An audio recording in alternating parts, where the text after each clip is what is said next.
Hey everyone, Happy New Year. Very excited about this discussion with Joe Marion and the one and only Michael Tessler. Gentlemen, how are you? Happy New Year. Happy New Year to you.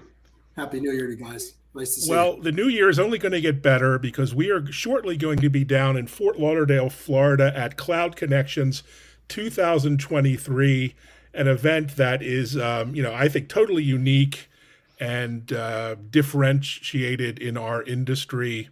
And so I'm particularly excited to talk about that. But before we do, why don't we dive in with some introductions? We'll start with you, Joe. Good to see you again. Good to see you You too. are the jack of all trades. I mean, I think you at the Cloud Communications Alliance do so many things. Helping resellers, service providers, solution providers grow, connect, collaborate, learn. But how would you introduce yourself to the viewers? I'm the jack of all trades. I think you hit, Okay. you hit the nail on the head. But I am the president of Cloud Communications Alliance. And you're right. I mean, I wake up in the morning and the first thing I do is think about what can we do today to help the service provider community. I live and breathe for it. And that's why I'm excited as hell to be part of Cloud Connections 23, because it's an event by cloud service providers for cloud service providers. So I'm super excited. Yeah, and I'm excited to see you. And Michael Tessler needs no introduction, but we'll do it anyway. Michael, can we call you the godfather of the cloud communications industry? Would that be overkill, or what would you call yourself? Just I don't know what you want to call me. Pioneer. No, Pioneer. I yelled at Joe once for calling me the grandfather. Yeah. Okay, well, Yep. Godfather's a little nicer. You're in a black turtleneck, so it's perfect. Yeah, I was up at a podium and I was introducing Michael many years ago, and I kind of got tongue twisted, and I meant to say the Godfather, and I said the grandfather of the industry, and he has never stopped pointing out the fact that I'm a little bit older than he is. So. Well, as long as you're not the great grandfather, all is good. But Michael, yeah, let's go through your bio quickly because there are a few people who may not have heard of you, but not many. The young folks The don't know young about you. folks, yeah. It was interesting as preparing for this event that I realized that we started BroadSoft 25 years ago. So it's Wow. a quarter of a decade. So it's a long time. And but yeah, I was fortunate enough to found BroadSoft along with my co-founder Scott Hoffbauer in '98. Grew the business, took it public in 2010, sold it to Cisco in 2018. During that whole time, I really enjoyed working with so many of the CCA members, helping them roll out the technology, being pioneers in the industry. Worked a couple of years at Cisco, and post that, kind of brought back a few of our BroadSoft brethren into a advisory group called True North Advisors, where we help startups and bigger companies with strategy, go to market, partnerships, etc. So continuing to help those companies, service the market, interacting with a lot of those of the same CCA members. So, Michael, how have you seen this industry evolve since exiting Cisco and BroadSoft? What's been most surprising, exciting, and illuminating for you personally? Well, interesting timing. Good or bad luck. I left Cisco on March 1st, 2020, literally a week before the world shut down. Oi. And yeah, it was interesting. I wasn't planning on working. I was planning on traveling. And then I was stuck at home. And so first thing is I decided to start working because watching Netflix at 9 o'clock in the morning.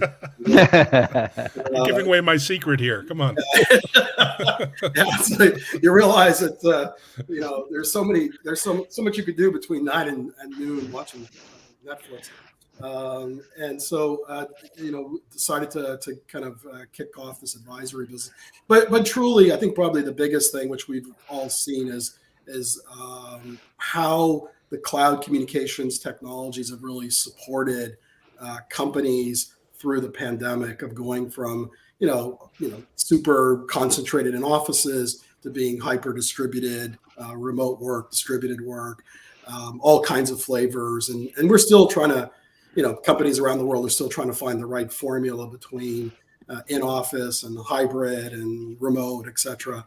and a lot of new technologies to kind of support a lot of that growth. But I would say that, I think prior to 2020, lots of people who were in the know were using meeting technology, video technology, technologies like this.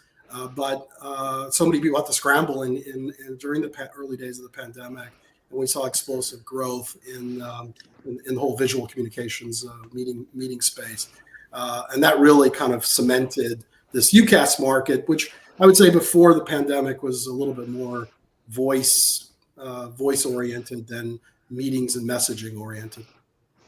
Yeah, it's been quite a change. Just look at us now here on video live Yeah. on 5 different platforms. And Joe, tell us about the origin story of the Cloud Communications Alliance, because it's quite a unique organization. There's nothing like it, and there are lots of organizations that are, frankly, kind of just there, but not as active and community based as yours. So tell us about the story of Sure. CCA. Well, it's kind of coincidental that we have Mike Tessler on with us, because Mike was kind of, Mike's a visionary, by the way, and he was the visionary who kind of encouraged us to start the Cloud Communications Alliance. I think when Mike started the Cloud Communications, or wanted to start the Cloud Communications Alliance, his concept was it would be a BroadSoft group. Well, we kind of tricked him a little bit, and we started inviting other platform providers along, and we started out as just a small group of, I don't know, 15 or 20 U.S. BroadSoft providers. We're now an international association of all kinds of voice and communications providers, different platforms. So we grew internationally. And one thing I wanted to mention, you talked about the pandemic. The pandemic, as Mike mentioned, did accelerate the growth of cloud communications. So it was easy for our industry to grow throughout the pandemic. Now comes the hard part. What do you do next? And so the reason why we brought back cloud connections. By the way, BroadSoft kind of coined the phrase connections many years ago. Mhm. We brought it back because it's time to go to the next level. Where do these service providers go from here? And we brought in like 26 of visionaries like Mike Tessler to kind of talk about that in about 11 days now in Fort Lauderdale. Yeah, and the visionary list is quite extensive at the event. Tell us about putting together quite an agenda. It's not just visionaries like Mike. It's speakers, analysts, journalists, media, entrepreneurs, CXOs, and we're inviting a few more. There are a few more spaces left last minute. Tell us about that. That must have been quite a task over the last few months, if not year. Well, yeah. It was a task. I mean, it's like herding cats. We have people like Q Advisors. Going to talk about the financial state of the union. We have Clark Peterson, who's the chairman of the board of CCA, going to talk a little bit about where he sees this industry going. We have Art Schuler. He's an analyst from Forrester. I mean, I can spend the next 30 minutes going through our list of guests, but it's really like a who's who of the hosted voice communications world. Yeah, and it's also a place that real business gets done, right, Mike? I mean, you've been to a lot of events, and there's lots of cocktails and eating and drinking, but you wonder what the value was when you left at the end of the day. What say you? What sort of deal making and opportunities are there to not just learn, but to network and create opportunities for 2023? I think, first of all, kudos to Joe and the team. When they called me and said they wanted to do a conference in 3 months, I was like, wow. I'm all for going for it, but that was quite adventurous. So, kudos to putting it together and pulling it off. I think the CCA has always been a unique environment where I'd say less deal making than really the industry getting together and exchanging novel new ideas under kind of a non-competitive tent. It's like, hey, we're all here to try to be successful. And I think that's been a very, kind of the hallmarks of the CCA versus just, people pitching stuff, but really best practices and sharing ideas and debating ideas of where the industry is going. I think that's, and I think as Joe put it, I think as we come out of this last couple of years, lots of changes in the industry players, and I think it's time for what's the next what's the next wave in this space, and what do service providers have to do, how to differentiate in the space as we're getting into a more mature market for what was traditionally a voice replacement market. So now we're seeing new technologies, new capabilities, entrance of more customer engagement technologies, that kind of stuff. So I think there's a lot of possible directions and choices, and I think this will be a great event for service providers to explore those possible strategies. Yeah, that's super exciting. And it strikes me that this is a global event. I mean, when you started BroadSoft here in the U.S., Michael, it was very much a U.S.-centric, approach as an early startup. But this phenomenon of unified communications, UCaaS, cloud communications, is now global. It's everywhere. And if anything, it's even more robust in some markets outside the U.S. So, Joe, you're open. We have open doors, so anyone can attend Yep. from any country now. We don't have COVID restrictions anymore. This is something that North, South America, East, West, right? Oh yeah, yeah. We have a lot of Europeans coming, and I think Europe is probably a little bit ahead of the U.S. when you talk about the mobile world, and so we learn a lot from the Europeans, from a mobile side. But it's a different market, but it's a worldwide market. I mean, what makes cloud communications unique is that there are no borders. It's funny you talk about borders, though. Some of these governments are trying to put up artificial borders by taxing and regulating, what data flows in and out of their country. We're going to talk about that. We have a regulatory session at Cloud Connections, and we're going to talk just about that, about the borders, about the walls being put up by countries around the world, trying to keep communications a countrywide thing. Yeah, that's exciting. And so, Michael, you obviously follow the macroeconomic situation. It looks like a tough year ahead, not to put a damper on all the excitement here. There's going to be lots of M&A. There's going to be a lot of winners, a lot of losers. What's your personal outlook or take on the year so far? Yeah, I would say that what we've seen in our business, our advisory business, is probably the most. While there's a lot of excitement, a lot of new tech, new solutions coming out, I think the challenge that a lot of young companies are having is it's been a really tough environment for raising money, and I fear that without an injection of capital, then we'll see, which happened in 2008, which was kind of a sad time. Was we lost a lot of IP. A lot of IP was destroyed simply because great entrepreneurs couldn't raise money. It's a pretty tough environment out there. We've seen a number of folks struggle to raise money to kind of really scale their business. So I think the macroeconomics for the service providers seem reasonable. I think the trends are still positive. I think more next gen technology investment areas are a little bit difficult. We've already seen in the service provider space a fair amount of as you move into mature markets, a fair amount of consolidation in terms of service providers acquiring others that started years ago. I think that will continue really to kind of get scale operations, which is really a critical factor in any kind of operating company unit, or service provider unit. So those are some of the trends I see for 23. I'm hopeful that the venture community will kind of kick back in, but I have not yet seen it happen. So I keep hoping for that.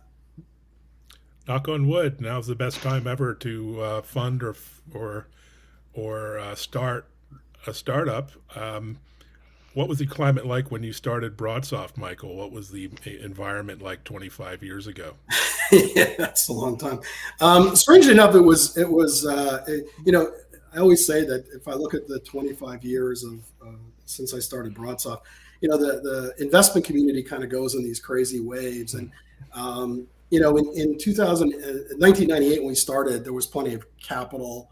I remember going to after raising $5 million and starting the company, board members saying we should become public and go public. And it was like, well, we don't have any customers who have no product. So there was this concept of a vision stock. It's like I have a vision of a bad headache. Anyways, and then 2001 there was a U.S. basically collapsed. The competitive carrier market in 2001 collapsed. and forced us early on to move. You know, you say we started in the U.S. Probably the first set of customers were actually in Asia because there was nobody buying. No kidding. Although, you know, what happened after that was a bunch of really early stage entrepreneurs using the technology that became the early members of the CCA. These are companies that you know, Clark started, those kind of companies, really early stage companies that really we worked collectively. 2008 was another pull setback, market collapse. You know, everybody familiar with that. A lot of IP destroyed. In 2008, IP was worth zero. Cash was worth, infinite. Cash was it. I bought a company in 2008 with a negative $1 million of cash. Weirdness, but we were in 2008 was also a year for us to consolidate 2 competitors. So we used that time to help us grow and consolidate the industry. So it is, it as anything else in the financial world, there's always cycles. This happens to be a particularly negative cycle with regards to raising money for young early stage companies. Yeah. And yet so many opportunities abound. Well, Joe, before we wrap this up, I mean, this we're going to have amazing speakers at the event, insights like from Mike and others, but we're also going to have fun, right? I mean, this is what we live for. So tell us about the venue, the agenda you have planned, because I need to get out. Okay, I'm actually, it's about 70 degrees here today in South Florida. So first of all, I guarantee the weather's going to be nicer than it was in Chicago a couple months ago. Number one, but we're going to start the first night with an outdoor dinner within sight of the beach at the W Hotel in Fort Lauderdale. Our middle day, we're going to take a boat cruise. We're going to go down the Intercoastal Waterway in Fort Lauderdale. Oh, I love it. Rented the biggest boat we could find, so we could fit everybody in one room. We're going to have a nice sit-down dinner and kind of look at the mansions going up and down the Intercoastal Way. So we're going to spend as much time outdoors as we can because the weather's beautiful here. Joe, you seem like the happiest, most pleasant guy in tech. There's something about living in full-time in South Florida, not just visiting like I'm doing from Boston, that's good for the soul, right? Oh, yeah. Well, it's nice. And like you, I watch Netflix every morning around 9 o'clock. So that kind of... With or without ads, that's the question. But guys, thanks so much for, sharing this quick update. There's links out there to join. There's still a few seats left, and there's opportunities to sponsor still last minute if you're in the industry. Look forward to seeing you all down there. Great. All right. Thank you all. Great seeing you guys. See you soon. Take care.